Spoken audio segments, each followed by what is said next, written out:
March 30th, 1945. A forest road in Germany. A two-star general sits in an open jeep, leading his division toward victory.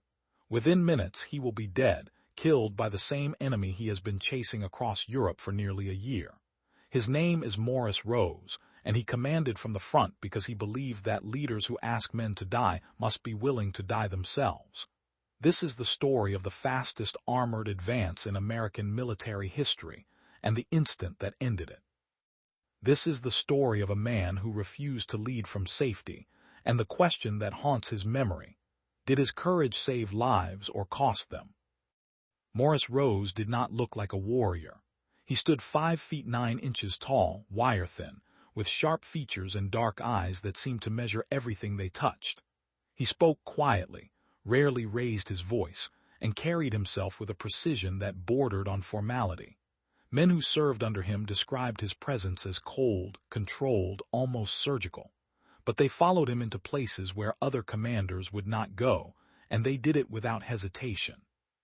Not because they loved him, but because they trusted him. Rose never asked his soldiers to take risks he would not take himself, and by the spring of 1945, that principle had carried him deeper into Germany than any other American armored commander in the war. He was 54 years old when he took command of the 3rd Armored Division in August 1944, older than most division commanders, older than many of his subordinaries by a decade or more. His face bore the weariness of too many campaigns, too many decisions, too many men lost under his command. He had fought in North Africa. He had fought in Sicily. He had led armored columns through the bocage of Normandy, where every hedgerow hid an 88-millimeter gun, and every Sherman tank was a steel coffin waiting to burn. By the time his division crossed into Germany, Rose had seen more combat than most men could survive, and he showed no sign of stepping back.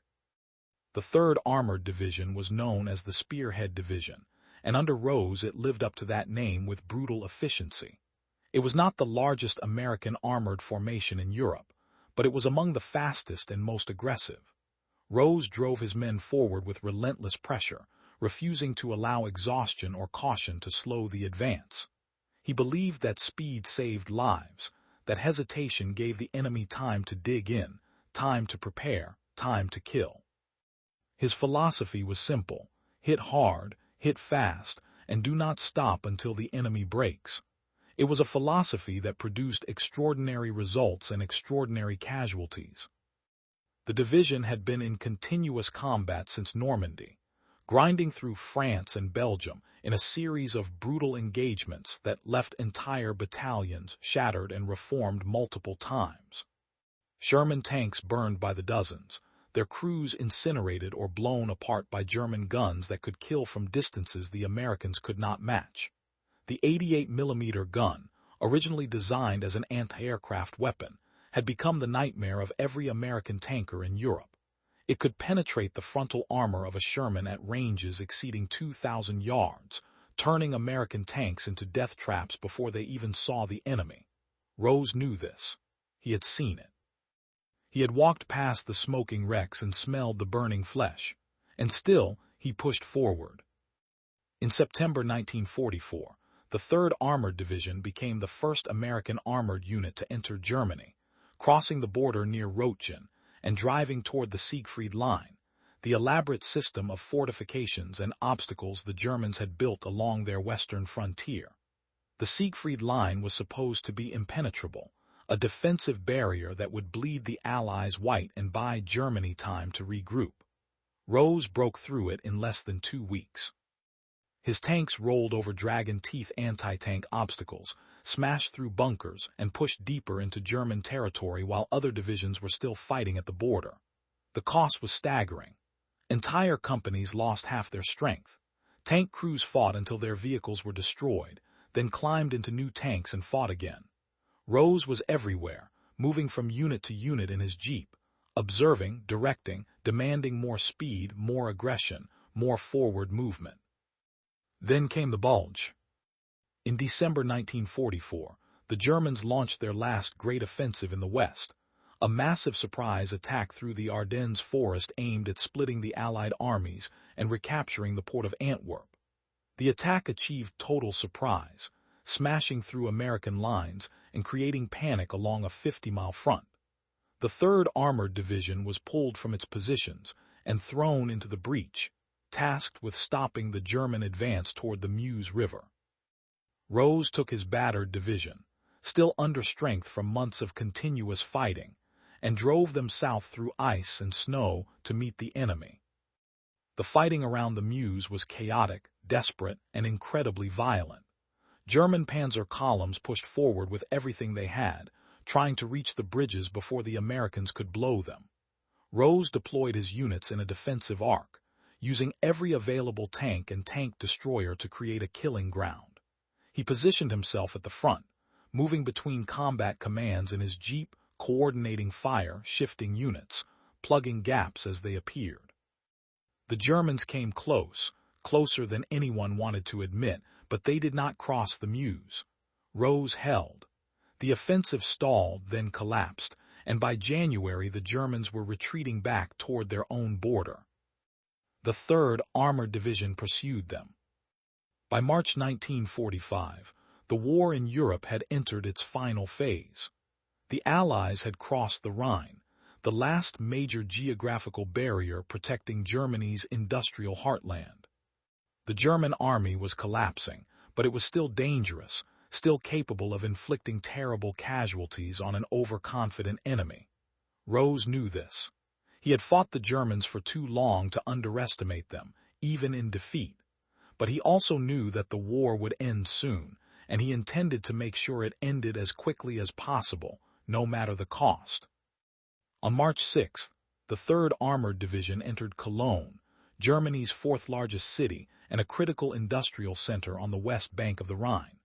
The city was still occupied by German forces, and street fighting raged for days as American infantry and armor cleared the ruins block by block. Rose entered the city while the fighting was still ongoing, driving through streets swept by sniper fire to observe the progress of the attack.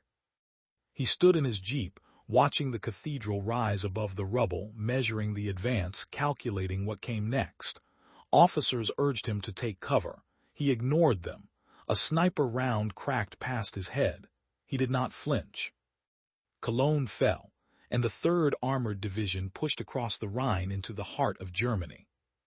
By late March, the Allied strategic situation had evolved into a massive envelopment operation. American forces had broken out of the Rhineland and were racing east, trying to encircle German Army Group B in the industrial region known as the Ruhr. The Ruhr was Germany's beating heart, the source of the coal and steel that had fueled the German war machine for 6 years. If the Allies could surround it, they would trap hundreds of thousands of German soldiers and end organized resistance in the West. The key was speed. The faster the Americans could close the pocket, the less time the Germans would have to escape or organize a defense. Rose saw the opportunity and seized it. On March 25th, he received orders to advance east toward Paderborn, a city roughly 100 miles beyond the current front lines. The mission was simple in concept and almost impossible in execution. Drive through enemy-held territory, bypass resistance, ignore flanks, and reach Paderborn before the Germans could react. It was exactly the kind of operation Rose had built his reputation on, and exactly the kind of operation that could destroy an entire division if it went wrong. He began the advance on March 26th with 3 combat commands moving in parallel columns, each composed of tanks, armored infantry, and supporting artillery. The division moved fast, faster than anyone thought possible, covering 30 miles on the first day, 40 on the second. German units tried to stop them and were overrun or bypassed. Roadblocks were smashed through. Fortified towns were encircled and left for follow-on forces to clear. Rose drove his men forward with the same relentless pressure he had applied since Normandy, and the division responded. They were exhausted, running on fumes and adrenaline, but they moved. On March 28th, the 3rd Armored Division advanced 51 miles through enemy territory, the longest single-day advance by any Allied armored division in the European theater. Rose had achieved something extraordinary, something that military historians would study for decades. He had demonstrated that a properly led armored division could move through supposedly defended territory at speeds that rendered traditional defensive tactics obsolete. But speed created its own dangers. The division was strung out over dozens of miles, its supply lines stretched to the breaking point, its flanks completely exposed. Every mile forward increased the risk of being cut off, surrounded, destroyed. Rose knew the risks, and he accepted them. On the night of March 29th, the division halted near the town of Edhelm, less than 20 miles from Paderborn. The men were dead on their feet, the tanks low on fuel and ammunition. But the mission was almost complete. One more day, one more push, and they would reach Paderborn, close the pocket, and trap the German army. Rose spent the night moving between his combat commands, checking positions, coordinating with his staff, planning the final assault. He slept for perhaps 2 hours. What Rose did not know was that during the night, elements of the German 116th Panzer Division had moved into the area, regrouping after being scattered by the American advance. The 116th Panzer was a veteran formation, experienced and dangerous even in the chaos of retreat. Its commanders knew the Americans were pushing toward Paderborn, and they knew the roads the Americans would have to use. They positioned anti-tank guns, dug in infantry, and prepared to make the Americans pay for every mile. March 30th, 1945 began with fog and cold rain. Rose was up before dawn as always, preparing for the day's advance. His command group consisted of a small convoy, a few jeeps, a half-track, and a single Sherman tank for security. It was not much, but Rose had never believed in large command groups. They were slow, conspicuous, and attracted fire. He preferred to move fast and light, trusting speed and surprise to keep him safe.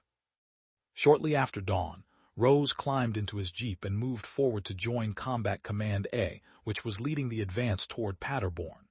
His driver, Technician 5th Grade Glenn H. Shantz, took the wheel.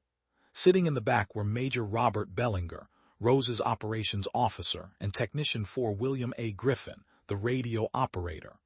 It was a command group that had moved together through France, Belgium, and Germany, a team that functioned with the ease of long practice. They knew Rose's habits, knew his thinking, knew that he would not stay in the rear when his men were moving forward. The convoy moved north along a narrow road through heavily forested terrain. Visibility was poor, limited to a few dozen yards by the trees and morning mist. The lead vehicle was the Sherman tank, followed by Rose's jeep and the other vehicles. They were moving through territory that was supposedly clear, but in the chaos of a rapid advance, supposedly clear meant nothing. German units were scattered throughout the area, bypassed by the American advance but still armed and dangerous. Around mid-morning, the convoy approached a crossroads near the village of Altenhirse. The Sherman tank in the lead rounded a bend in the road and was hit immediately by anti-tank fire. The round struck the front of the tank with a sound like a hammer hitting an anvil, penetrating the armor and detonating inside. The tank lurched to a halt, smoke pouring from the hatches. The crew belayed out, scrambling away from the burning vehicle. The road was blocked. Rose's jeep skidded to a stop behind the burning tank. Shantz threw the vehicle into reverse, trying to back away from the ambush. But before they could retreat, German infantry appeared from the trees on both sides of the road, rifles and machine pistols raised. There were perhaps a dozen of them, coal-scuttle helmets and field-gray uniforms, moving with the practiced efficiency of combat veterans. They surrounded the jeep, shouting in German, weapons aimed at Rose and his men. Rose raised his hands. Bellinger raised his hands. Griffin raised his hands. Shantz kept his hands on the wheel, staring straight ahead. There was no point in fighting. They were in an open jeep surrounded by armed soldiers at point-blank range. Any attempt to resist would result in immediate death for everyone in the vehicle. Rose knew this. He had spent his entire career making split-second decisions under fire, calculating risks, weighing options. This was not a situation that offered options. This was surrender or death. For a moment the scene hung in frozen tension. The German soldiers kept their weapons trained on the jeep, shouting commands that none of the Americans understood clearly. Rose remained motionless, hands raised, his face expressionless. He was a two-star general, the commander of an entire armored division, and he was sitting in an open jeep on a forest road with his hands in the air, surrounded by enemy soldiers. Everything he had worked for, everything he had achieved had led to this moment. And he did not know if he would survive it. Then behind the German infantry, the trees parted, and a Tiger tank emerged onto the road. The Tiger was massive, 60 tons of armor and firepower, its long 88mm gun pointed directly at the jeep. It rolled forward slowly, tracks clanking on the hard-packed dirt, positioning itself to block any retreat.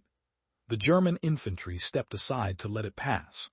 The tank stopped perhaps 20 yards from Rose's jeep, close enough that the Americans could see the commander's head and shoulders protruding from the turret hatch. Rose kept his hands raised. He was wearing his uniform, and his rank insignia was clearly visible. The German tank commander had to see that he was a senior officer. Protocol dictated that captured officers be treated according to the Geneva Convention, disarmed and taken prisoner but not harmed. Rose knew the protocol. He had captured German officers himself. He reached slowly toward his hip, moving his right hand down toward the pistol holster on his belt. He needed to remove his sidearm. That was the procedure. Captured officers surrendered their weapons. He moved carefully, trying to show that he was not threatening, that he was complying with the process of surrender. The Tiger's main gun fired. The 88mm round struck Major General Maurice Rose in the upper body at a distance of less than 20 yards. The impact was instantaneous and catastrophic. Rose was thrown backward out of the jeep, his body mangled beyond recognition by the high-explosive shell. He was dead before he hit the ground. The sound of the shot echoed through the forest, a sharp crack that silenced everything else. For several seconds, no one moved. The German infantry stared. The Americans in the jeep stared. The Tiger tank sat motionless, smoke drifting from its gun barrel. Then the moment broke, and the surviving Americans ran. Chance, Bellinger, and Griffin scrambled out of the jeep and sprinted into the forest, expecting at any moment to be cut down by machine gun fire. But the Germans did not shoot. They let them go. Perhaps they were as shocked by what had happened as the Americans. Perhaps they simply did not care about 3 enlisted men when they had just killed a general. The 3 men ran through the trees until they reached American lines, gasping, traumatized, trying to explain what had happened. Major General Maurice Rose, commander of the 3rd Armored Division, was dead. He was the highest-ranking American officer killed by enemy fire in the European theater of operations during World War II. He died on a forest road in Germany, less than 20 miles from his objective, with his hands raised in surrender. The news reached division headquarters within the hour. There was disbelief at first, a refusal to accept that Rose could be gone. He had survived so much, had led from the front for so long, that his death seemed impossible. But the reports were confirmed. Major Robert Bellinger had witnessed it. Rose was dead, killed by a German tank crew during an attempted surrender. The division was without its commander at the critical moment of the operation. Brigadier General Doyle Hickey, the assistant division commander, immediately took command and ordered the advance to continue. There would be time for grief later. Right now, the mission had to be completed. The 3rd Armored Division was too close to Paderborn to stop, too deep into German territory to pull back. The only option was forward. The division resumed its advance within hours of Rose's death, driving toward Paderborn with the same aggressive momentum Rose had demanded. On April 1st, American forces entered Paderborn and linked up with other units, closing the Ruhr Pocket. The encirclement trapped approximately 376,000 German soldiers, the largest mass capture of enemy forces by American armies during the war. The pocket was sealed, and within 2 weeks, organized resistance inside it collapsed. The German commanders surrendered, and tens of thousands of soldiers marched into captivity. The operation achieved exactly what Rose had intended.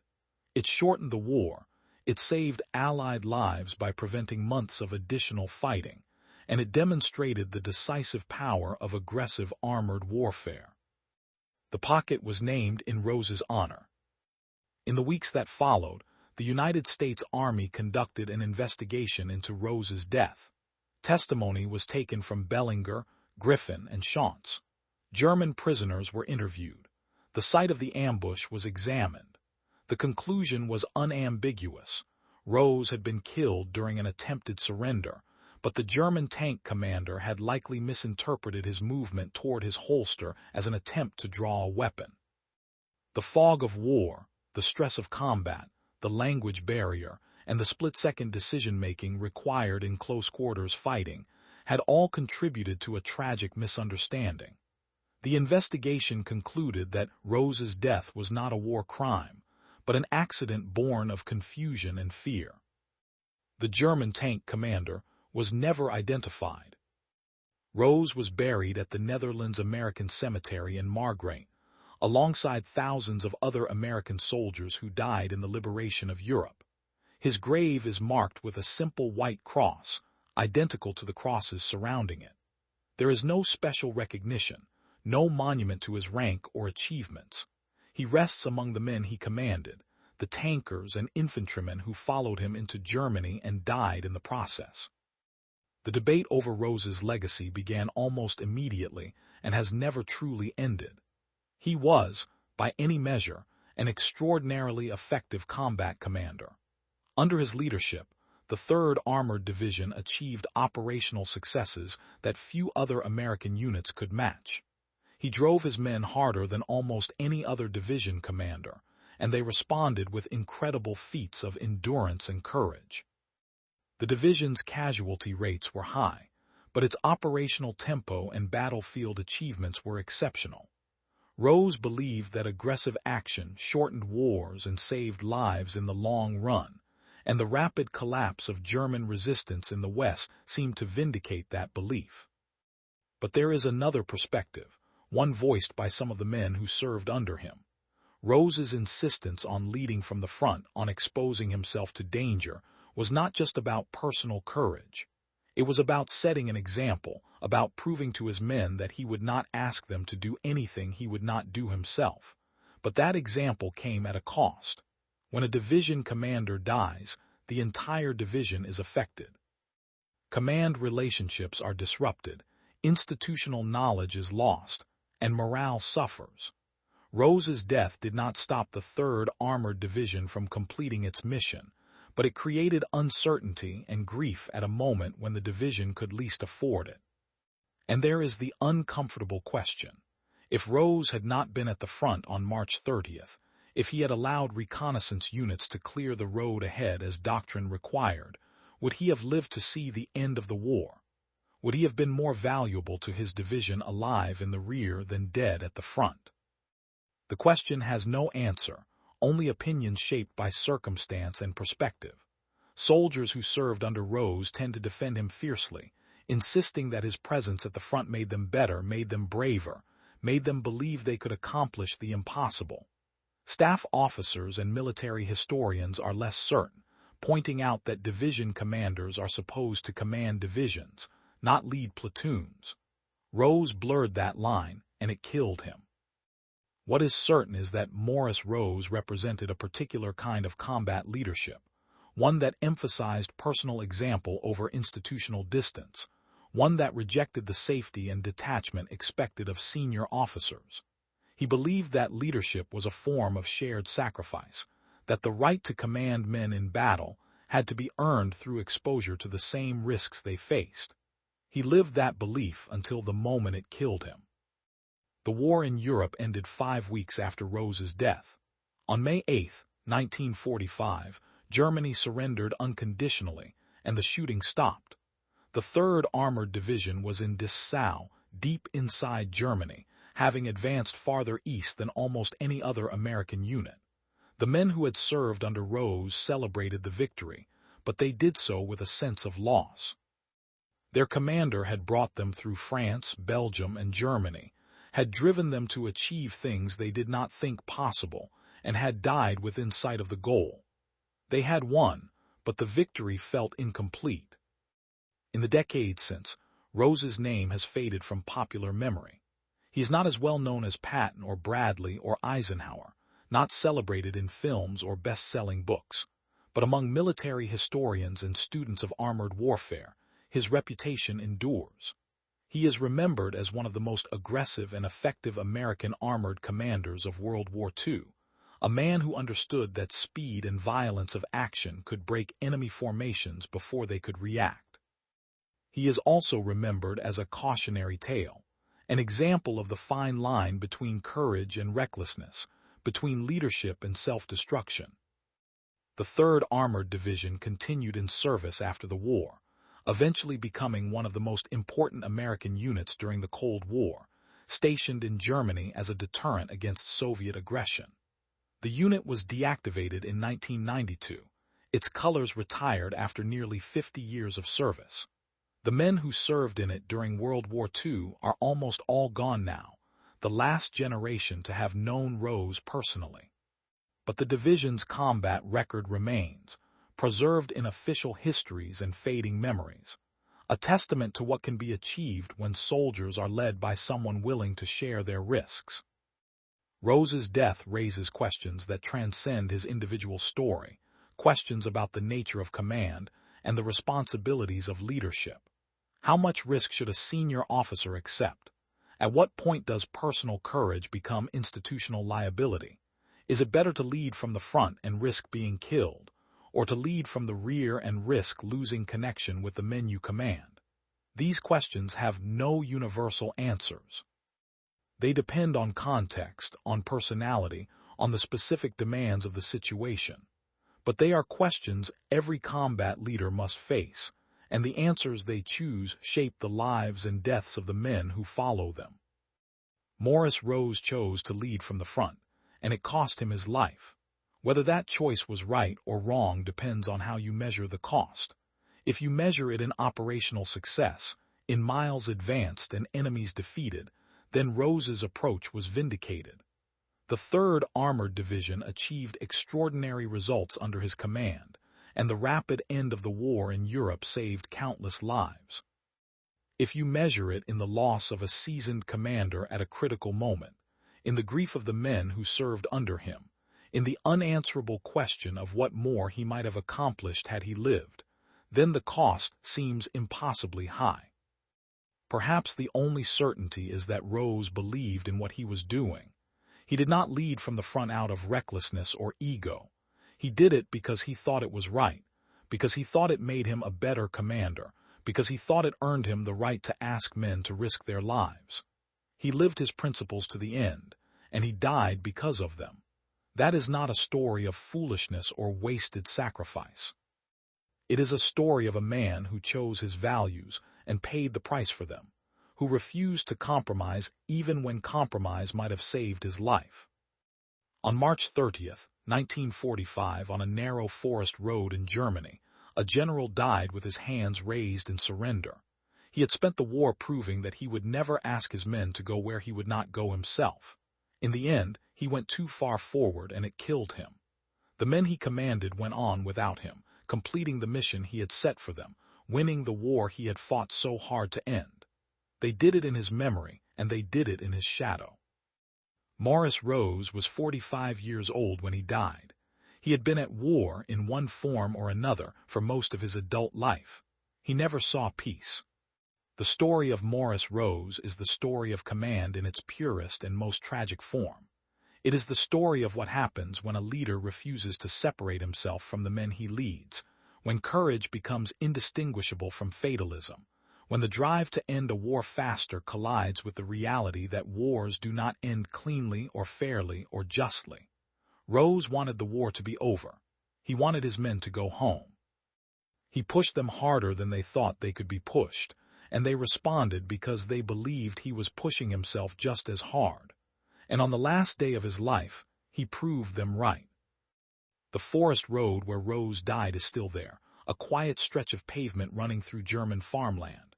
There is no monument at the site, no marker to indicate that anything happened there. The village of Altenhirsch goes about its business, the war long forgotten by most of its residents. The Tiger tank is gone, scrapped or destroyed decades ago. The German soldiers who were there are dead. The Americans who survived are dead. Only the road remains and the memory of what happened on it. History remembers Maurice Rose, if it remembers him at all, as a footnote to greater events. He was not at Normandy on D-Day. He did not liberate Paris. He did not accept the German surrender. He died in an ambush on a forest road, trying to surrender to an enemy who killed him instead. It is not a glorious death, not the kind of ending that makes for inspiring stories or Hollywood films. It is a brutal, ugly, pointless death, the kind that war produces in endless supply. But it is also a death that means something, because it was the death of a man who believed that leadership required sacrifice, and who made that sacrifice without hesitation. If there is a lesson in Rose's story, it is not a simple one. It is not that courage is always rewarded, or that aggressive leadership always succeeds, or that the best commanders are those who share every danger with their men. The lesson, if there is one, is that command is an impossible burden, that the decisions leaders make in war are almost always wrong in some way, and that the men who bear that burden deserve to be judged not by the perfection of their choices, but by the honesty of their intentions. Maurice Rose made the choice to lead from the front. It killed him. It also made him the commander he was, and it gave his men the belief that they could do the impossible. Both things are true and both things matter. The war ended. Rose did not see it. His men went home. Rose did not go with them. The 3rd Armored Division was decorated, celebrated, and eventually disbanded. Rose's name was attached to the Ruhr Pocket, a brief acknowledgement of his role in its creation. And then slowly, inevitably, the story faded. The men who served under him grew old and died. The histories were written, the lessons were learned, and the war became something that happened long ago to people who are no longer alive. But the questions Rose's death raises remain relevant, because war has not ended and leadership has not become easier, and the men who command soldiers in battle still face the same impossible choices Rose faced. On March 30th, 1945, Major General Maurice Rose died on a forest road in Germany. He died because he believed leaders should lead from the front. He died because he refused to send men into danger from the safety of a command post. He died because he thought speed and aggression could end the war faster. He died because a German tank commander misinterpreted a movement and fired. He died because war is chaos and confusion and mistakes, and even the best leaders cannot control everything. He died, and the war went on without him, and his men completed the mission he had given them. And in the end, that is all any commander can ask for, that the mission is completed, that the men do what needs to be done, and that the cost, however high, is paid willingly. Maurice Rose paid that cost. Whether it was worth it is a question each person must answer for themselves. If this story has made you think about the nature of command, the price of leadership, and the impossible decisions men face in war, then it has achieved its purpose. History is not just a record of what happened. It is a conversation across time about what matters, about what we value, about what we are willing to sacrifice, and what we are willing to preserve. Maurice Rose sacrificed everything for a principle, that leaders must share the dangers they impose on others. You may agree with that principle or you may not, but it is worth thinking about. It is worth discussing. If you found this story valuable, please consider subscribing to this channel and sharing this video with others who might appreciate it. Leave a like if you believe these stories deserve to be told, and more importantly, leave a comment with your thoughts. Do you think Rose's approach to command was justified? Did his willingness to expose himself to danger make him a better leader, or did it make him a liability to the men who depended on him? Would the war have ended any differently if he had survived? These are not easy questions, and they do not have easy answers, but they are worth asking, and your perspective matters. Share your thoughts in the comments below, and let us continue the conversation about leadership, sacrifice, and the cost of command.